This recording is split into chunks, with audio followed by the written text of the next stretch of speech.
I'd like to call the Wednesday, April 2nd meeting of the Hamilton County Council to order. Mr. Auditor, may I have a roll call, please? Ken Alexander. Present. Brad Beaver. Here. Tim Griffin. Here. Sue Mackey. Here. Steve Nation. Present. Mark Hall. Here. Amy Masalamani. Present. Madam President, you have a quorum. Thank you. Next, we will have an invocation and pledge of allegiance by Councilor Mark Hall. Would you please stand and bow with me? Father God, we thank you for this day of life. We thank you for the opportunity to serve your people for your purpose. Tonight, Lord, we want to pray specifically for our public safety officials, all the folks that are working tonight in service and protecting each and every one of us in the county. Thank you for the opportunity. We pray all these things in Jesus' name. Amen. Amen. I pledge allegiance to the flag of the United States of America and to the republic for which it stands, one nation, under God, indivisible, with liberty and justice for all.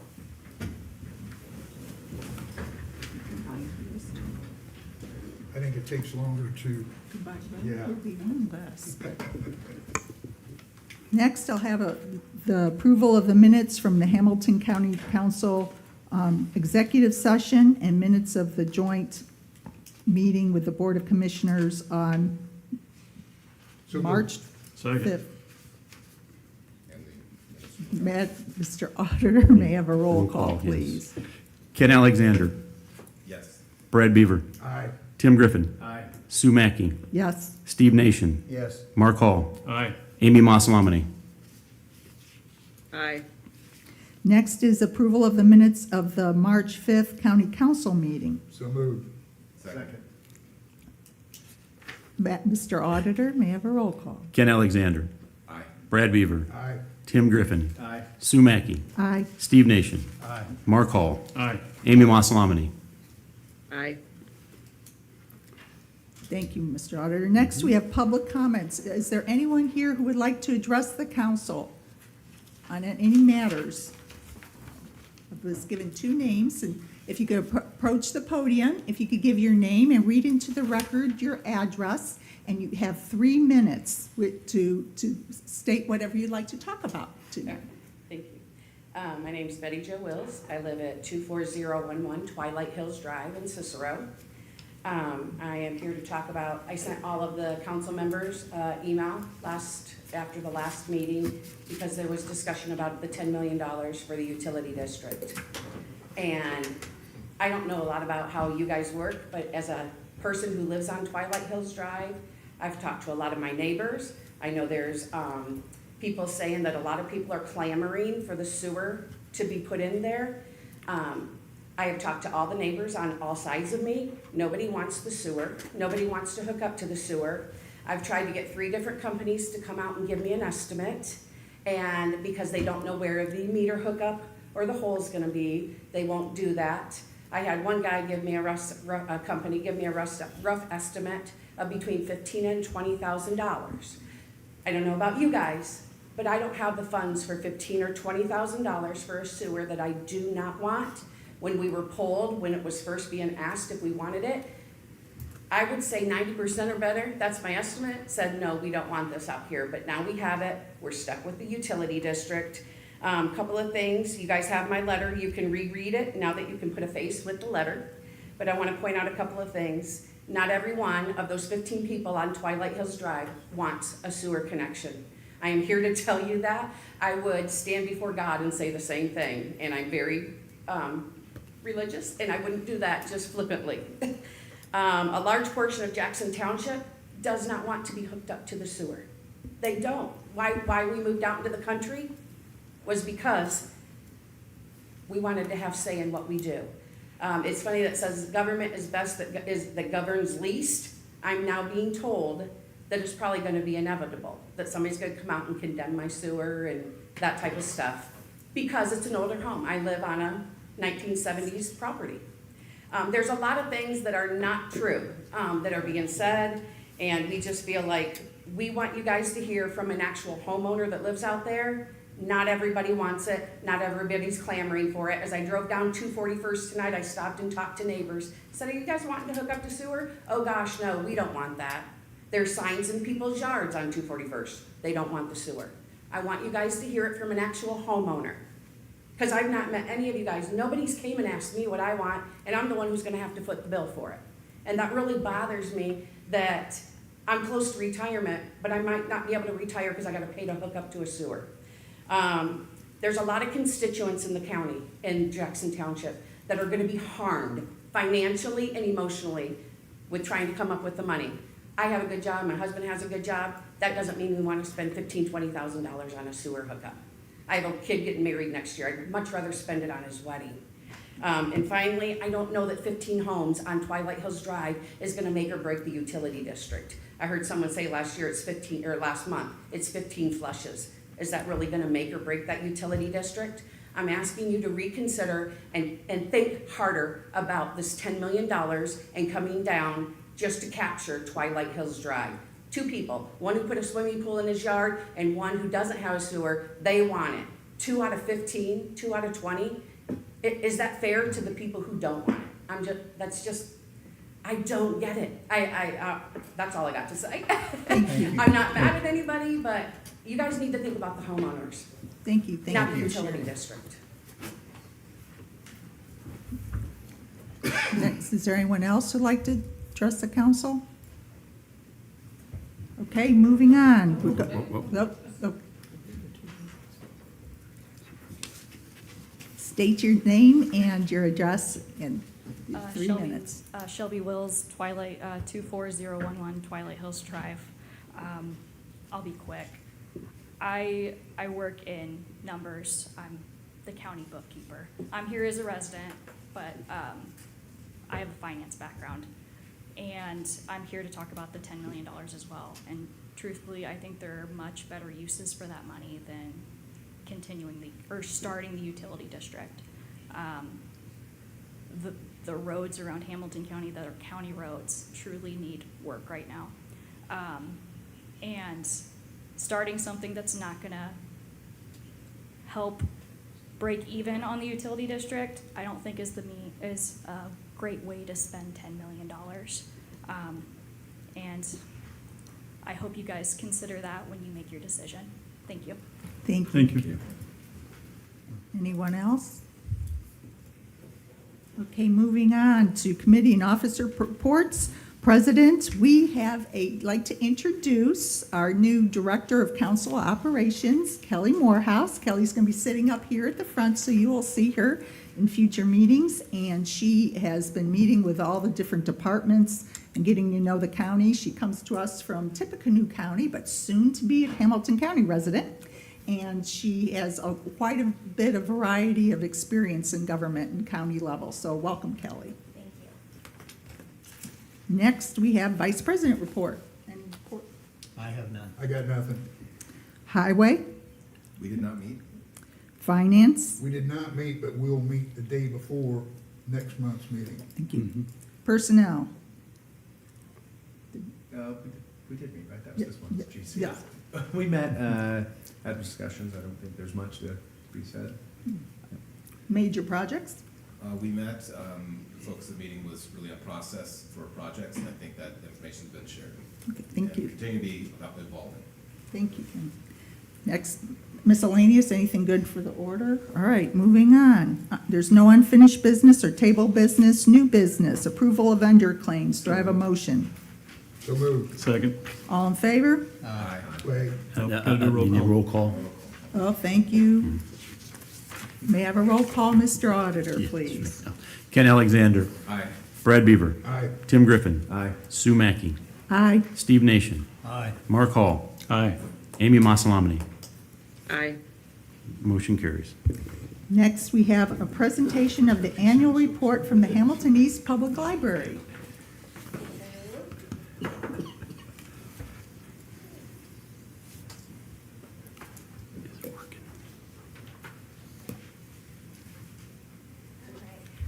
Well, good evening. I want to say thank you, first of all, for allowing me to come present to the Hamilton County Council and for the opportunity to share some data with you that we gather every year for the annual report for the Indiana State Library. My name is Melissa Loisel, and I'm the director at the Hamilton East Public Library. When I was here last year, I was with my co-interim director, Molly Marzowski, but I am happy to report that I was appointed the director last spring, so I'm the director, the new director now. And then we do have Beth Scheller is one of our the appointees that the council makes to the Hamilton East Public Library Board, and our other appointment from you is Kim Logan. She's not able to be with us this evening. So our library is comprised of the 4 townships that make up Noblesville and Fishers, including Noblesville, Wayne, Delaware, and Fall Creek. The most recent census for our library service territory was 180,617 people, and we currently have 87,410 registered resident card holders. As a measure of total population served, we're the largest library in Hamilton County and the 4th largest library system in the state of Indiana. We did report a slight dip in our library traffic, but when we were pulling the numbers for the state, we became aware of one of our sensors at our one of the entrances was not pulling data or was not counting people. So we know that next year the numbers will be up because we had the vendor come out and fix that. So we had to do an estimate this year, and so we wanted to be conservative in our estimates. So next year that number should be back up. Here's a breakdown of expenditures for the library operating budget. You'll see that, like most organizations, our largest expenditure is on salaries and benefits. This category includes our salaries, health insurance, pension payments, and we spent 21% of the budget on services and charges. That includes a variety of things like cleaning, utilities, repairs and maintenance, but it also includes that's where we spend our purchases for where we purchase our ebooks from, downloadable audio, and then also the databases that we provide. The majority of the capital outlays category is also spent on library materials, including books, DVDs, and audiobooks. We increased our expenditures in the capital outlays in 2024. A large portion of that was spent on increasing our budget on library materials. We also upgraded computers, replaced some 20-year-old furniture, and we also did a large security overhaul for the library, adding security cameras and new access control to all of our doors. Mike Reuter is the library's financial consultant, and we have a wonderful CFO, Kim Leffler. And if you have any more detailed questions about our library budget, we would be happy to meet with you. We circulated 2,294,067 items in 2024. Roughly a third of that circulation was from electronic materials, although the vast majority of our circulation is still from our books, CDs, and movies. We will continue to evaluate the best way to allocate the funds in this category. So if we see more people switching over to digital materials, we'll have to adjust. A digital book costs about 3 or 4 times more than a physical book. And then I do have the top 5 most popular items on this slide, 3 of which are our children's materials. Children and families continue to prioritize books in print over digital, and they're some of our most dedicated users. So you can't beat Mo Willems. We're pleased to share that our program numbers are up in 2023 in every age category. We offered more programs and that had better attendance at those programs. When we looked at the data very granularly, we found that the average attendance per program had increased. We eliminated some programs in 2024 that had just regularly low attendance and asked our staff to identify things that would maybe draw more people in. So that paid off, and we'll continue to make certain that we're offering programs that the public votes for with their feet. We're not totally satisfied with these numbers, so we're hoping to see more growth in those next year. Our outreach team continues to do a great job representing the library at a variety of events.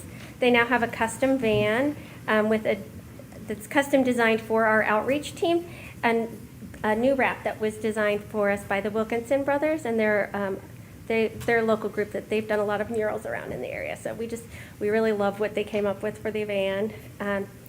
Our outreach team reached over 25,000 people last year, and we're at over 100 events. And I remember seeing the data for 2023, and I was shocked at how many things they went to. And so I was amazed that they had increased it by over 20% in 2024. So I really don't know how. I think that they maybe are just like cloning themselves to get to these things. They're at a lot of events like Peony Festival, Spark Fishers, and Boo Bash, but they also go to things like soup kitchens, literacy nights at local elementary schools, farmers markets, senior citizen centers, and too many things to list off here. We do offer a patron experience survey every year. This is our 6th year offering the survey.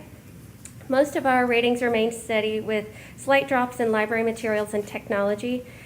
We can attribute this change we made to our Hoopla digital collection. Hoopla is one of the platforms that you can use to download materials, but in that model you pay per item that is downloaded. And in January of last year, we started noticing an increase in the number of people who were using it, which is great, except for that that number was going up and up and up.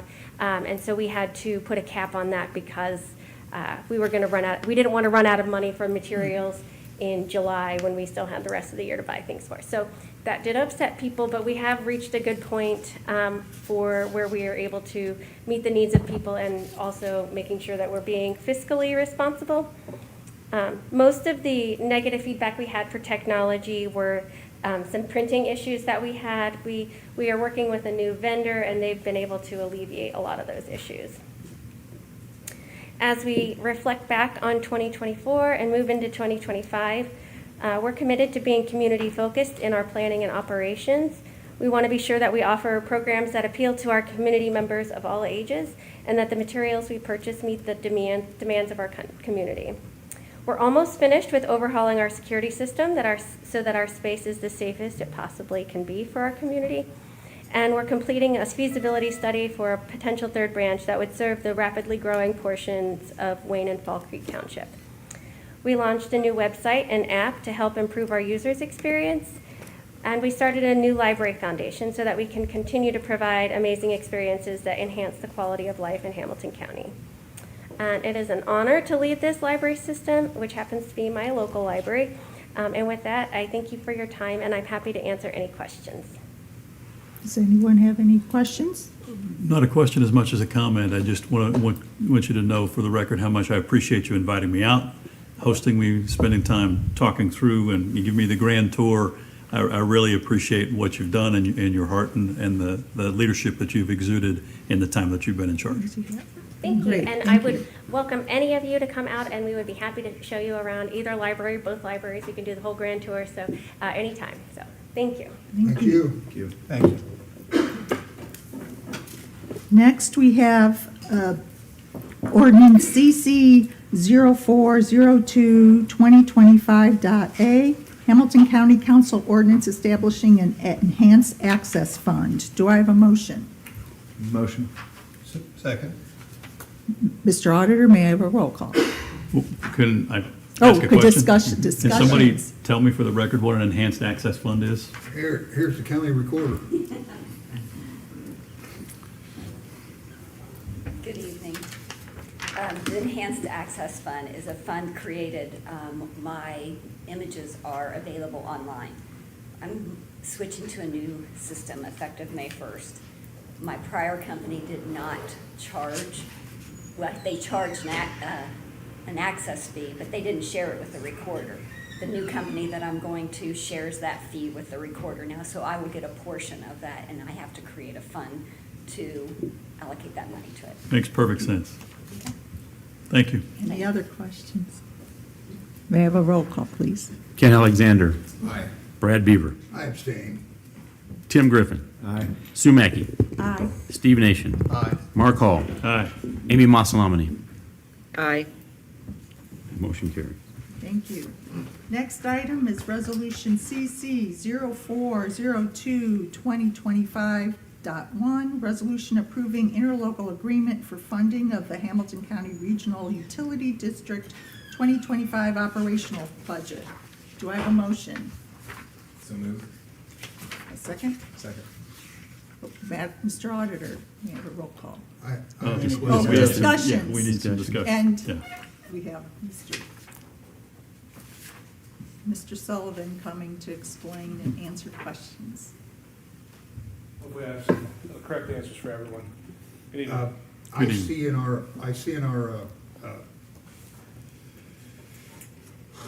what was it? Vendor claims, it's $2,078,000. Will we expect that every year going forward? The dollar amount, I am not sure, but there will likely be a request going forward. It would be treated similar to how you guys go through budgets with other departments. As you know, the utility district got up and running after your budget session for the 2025 year. So going forward, I would assume CJ, myself, and whoever else will be assisting with that would submit it to you guys through your normal budget process. But every agreement that we have in place has the language actually that Councilman Hall, I think, was one of your first council meetings, that has language in there that the utility district will refund the county at the soonest available time. So that's been in every single one so far, and is in this one too, sir. And that would include the operating expenses? Yeah, yes, sir. It's in the actual interlocal, which is an attachment to this resolution. But as we get users coming on the line, that number should go down. Correct, absolutely. Okay, Yep, that's all I had. thank you. So let's talk about the risk, the updated language. You want to talk No, about? that's a the different next item. That's a one. different item? Yeah. That's the next item. I'm one ahead. I'm sorry, I'm one ahead. I'm skipping you, Connor. That's okay.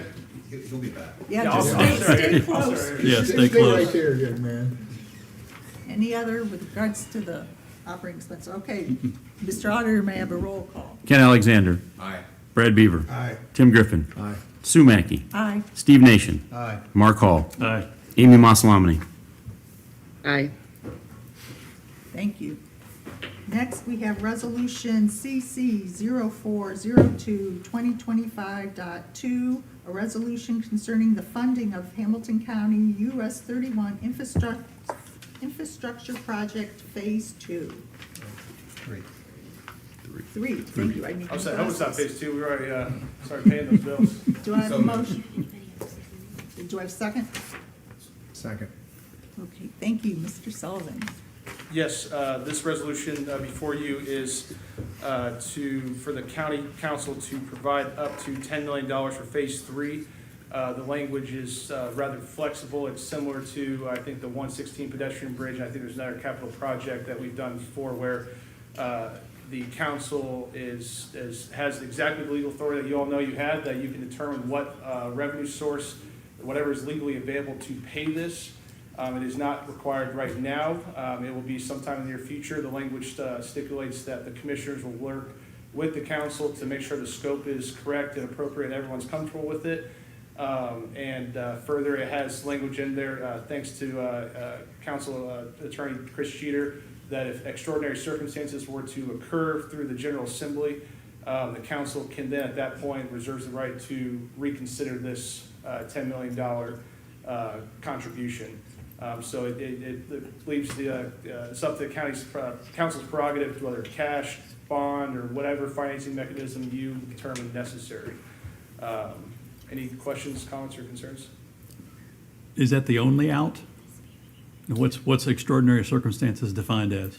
Well, so I think the nice part is it's up to your interpretation, yours and your attorney's interpretation. And another thing about resolutions, and they are one resolution today, you could always appeal it at the subsequent meeting too.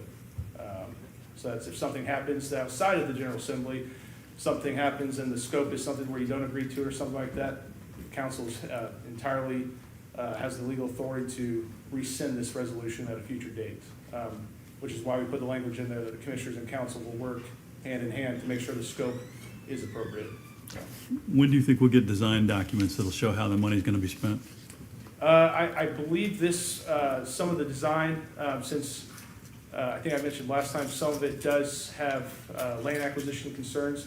I believe it's been shared, and Councilman Griffin, Alexander, and Councilwoman Masalamany, correct me if I'm wrong, but I believe it's been shared at one point in time with the Major Projects Committee. Does that sound right?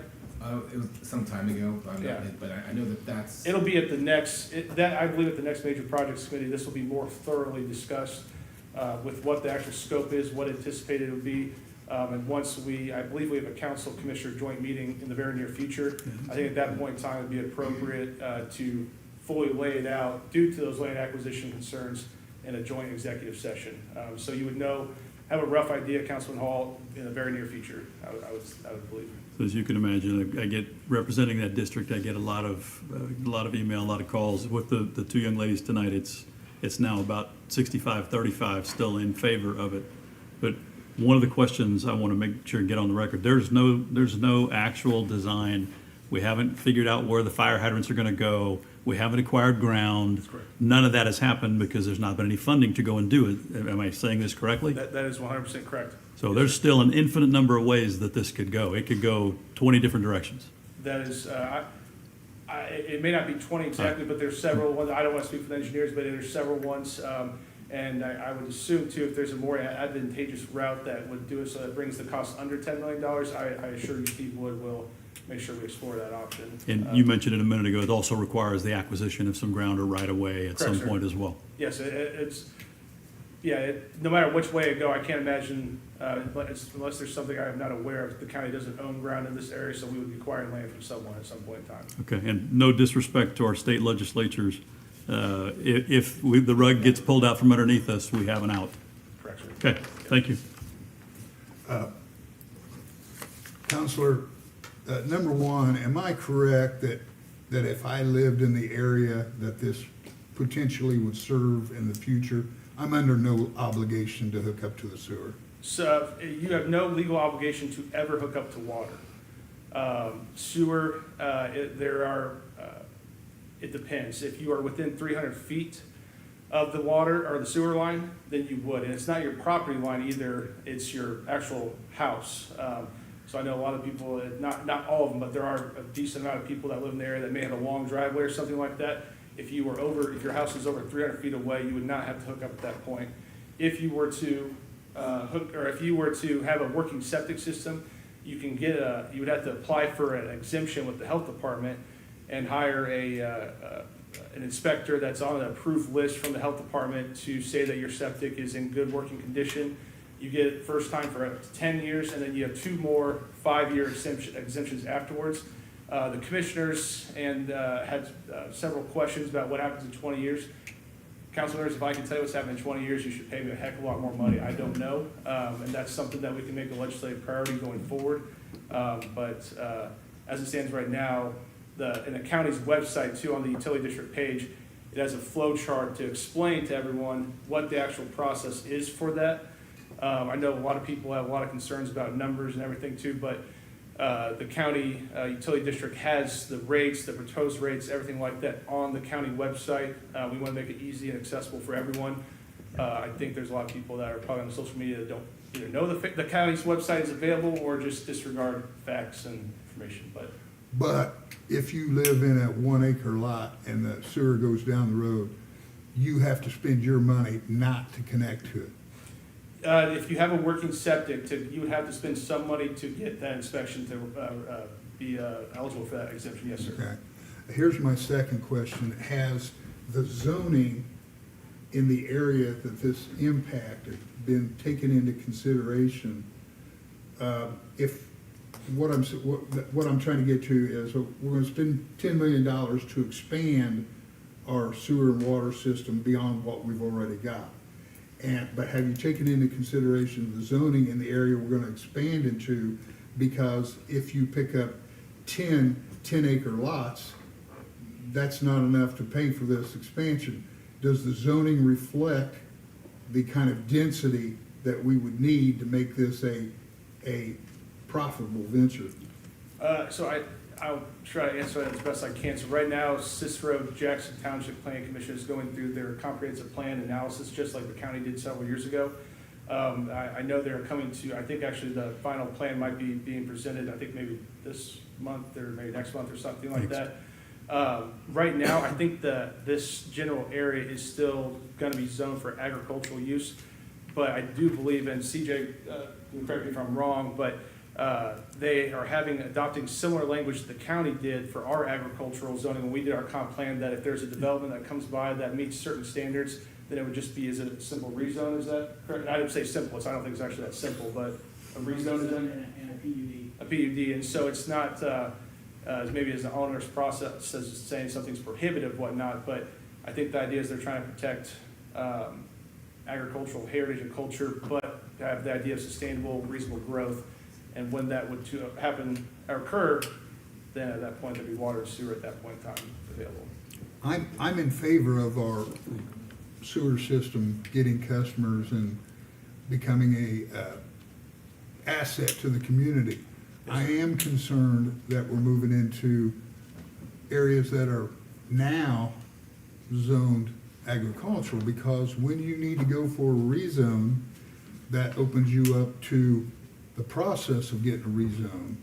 And then you get, and rightly so, you get a lot of public input. So we're gonna spend the $10 million up front to put sewer lines into an area that doesn't have the density that we would need to make this thing viable, hoping that the zoning will come around once the sewer's already there.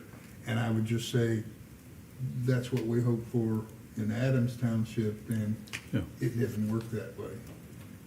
That's all I got. Yes, sir. The inspection cost, how much is this inspection going to cost people to not have to connect? CJ or Jason, you guys, I don't know if they'll give you a hard, definite answer, just because it is through a private company, that the county has no control over what that inspection cost is, but you guys have a rough idea of what it is?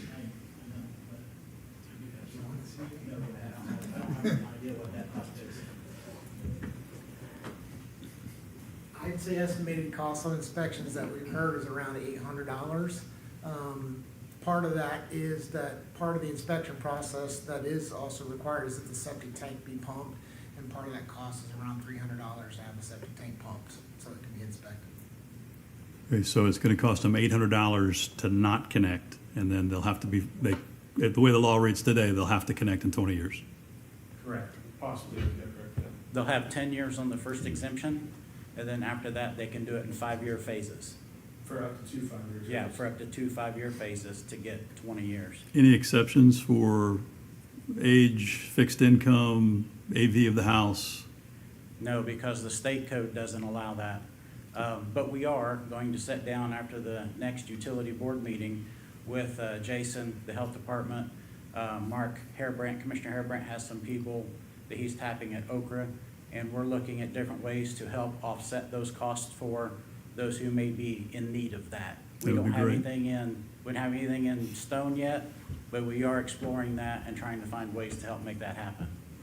It would be good to advocate then for some sort of exception down at the state, based on, like we do with property taxes, based on AV and disability and Right. income. The same thing applies here. If we're going to force a taxpayer to have to pay money to not connect to a utility, that would make sense. Right, and if the need is there, the environmental need is there, then they need to connect. But I agree wholeheartedly with you, we need to find creative ways to help offset those costs for people to be able to connect if the environmental need is actually there. When that exemption runs out, or if there's a failing septic system and they need to connect, it would be great if we had some funding sources in place to help some of those people, Sure. and that's what we're working on. And then the cost of connection, if their sewer fails, is what?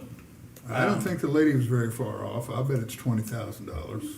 It depends on if they have to have a grinder pump, then yes, they're gonna be pushing $20,000. Probably a little bit less, but yes, it could be pushing $20,000 if they need a grinder pump. If they don't, it could be considerably less. So I certainly understand their apprehension.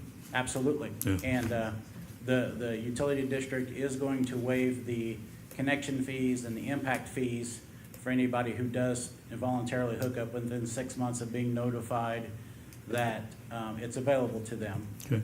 So they'll waive those costs. And like I said, we are diligently looking for ways to help people offset those other costs. Okay. Because it is an impact, there's no question about that. Yeah, whether it's immediate or down the road. Correct. Yeah.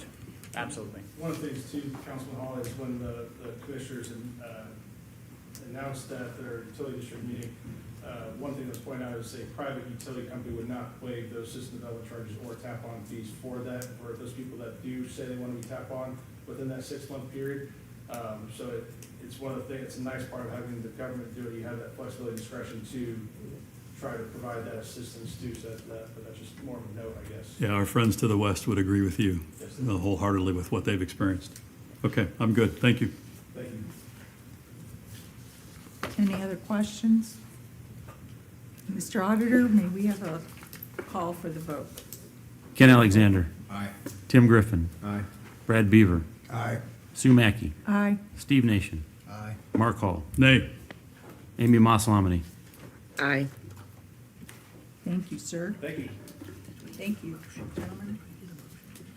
Next, I'm opening the public hearing concerning additional appropriations. The first item is General 1,000. The first item actually is the Assessor's Office 144 Amendment for certification pay. Do I have a motion? So moved. Second. Mr. Auditor? Ken Alexander. Aye. Brad Beaver. Aye. Tim Griffin. Aye. Sue Mackey. Aye. Steve Nation. Aye. Mark Hall. Aye. Amy Masalamany. Aye. Thank you. Next, we have the Auditor's Office, a 144 Amendment. So moved. Second. Mr. Auditor?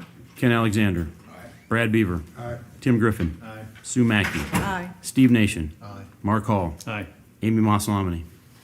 Aye. Thank you. Next, we have a transfer of $64,505.28 from a Pat B to an Exec A position. So moved. With Auditor's Office. Second. Mr. Auditor. Wait a minute, we've taken 2 votes, and there's only 2 items. That's 3. Now, this is the This- third one. Really? I got A and B. What do you Well, got? no, You have Assessor's one, Then you office. have 2 A. The assess. Oh, that's Assessor's right, office. assessor, not, and this is the auditor. Yeah. My mistake. Go ahead. Ken Alexander. Aye. Brad Beaver. Aye. Tim Griffin. Aye. Sue Mackey. Aye. Steve Nation. Aye. Mark Hall. Aye. Amy Masalamany. Aye. Thank you. Next, we have in the Commissioners, additional appropriation of $25,000. Do I have a motion? So moved. Second. Mr. Auditor? Ken Alexander. Aye. Brad Beaver. Aye. Tim Griffin. Aye. Sue Mackey. Aye. Steve Nation. Aye. Mark Hall. Aye. Amy Masalamany. Aye. Next, we have a 144 amendment for the Commissioners. Do I have a motion? So moved. Second. Mr. Auditor?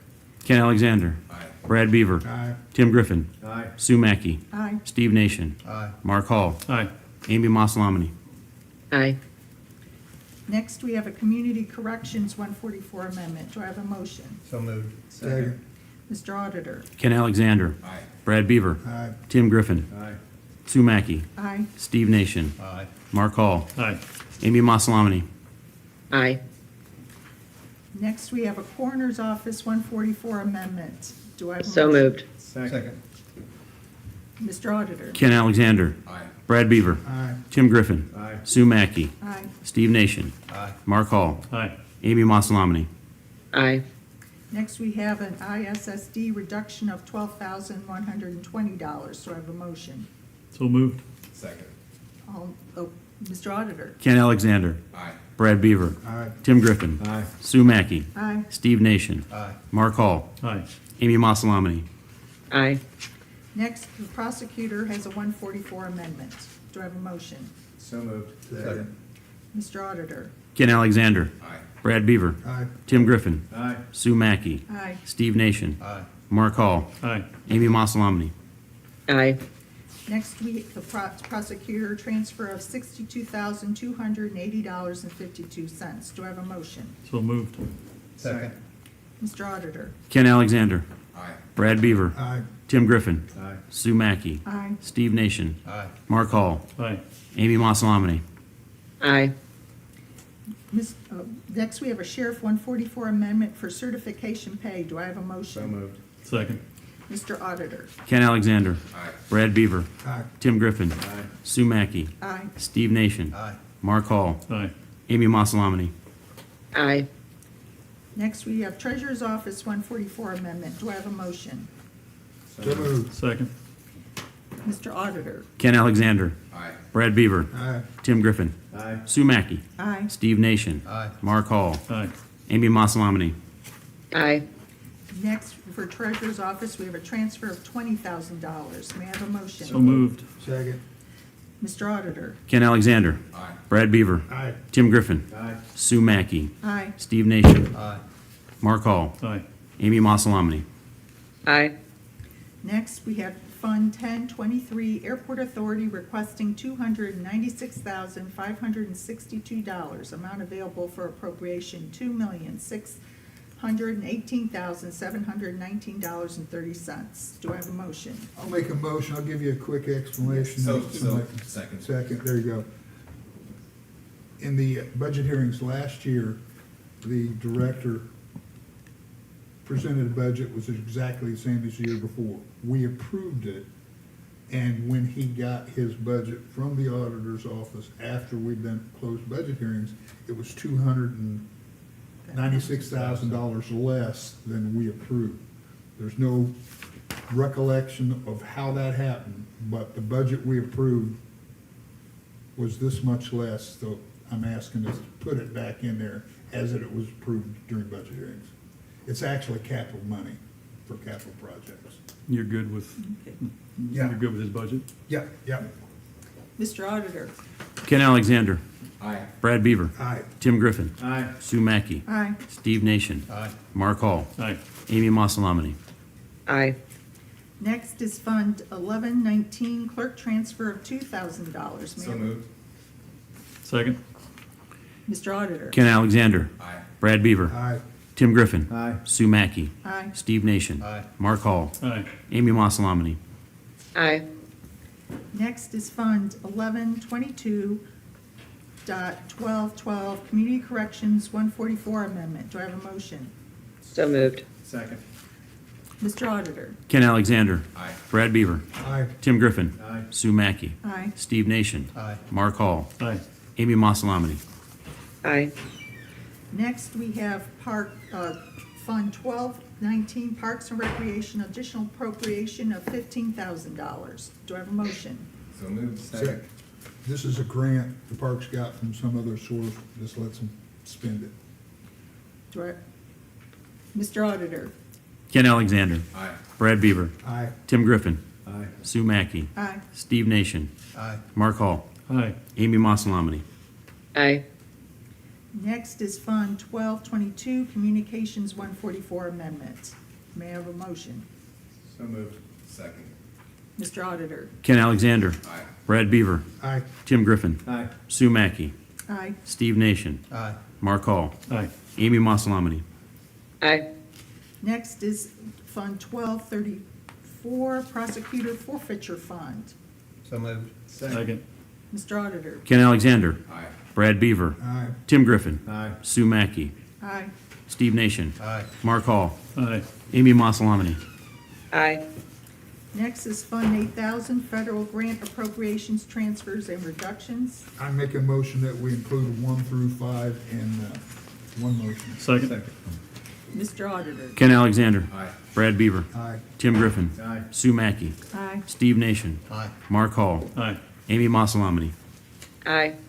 Now, motion I is need to to approve. Yeah. approve. Second. Second. Mr. Auditor? Ken Alexander. Aye. Brad Beaver. Aye. Tim Griffin. Aye. Sue Mackey. Aye. Steve Nation. Aye. Mark Hall. Aye. Amy Masalamany. Aye. Now I'll close the public hearing, and we move on to announcements. Sheriff? I don't have anything for the group, thank you. Council Attorney? Nothing for the group. Auditor? No, ma'am. We are adjourned. Be Thank you, safe guys. going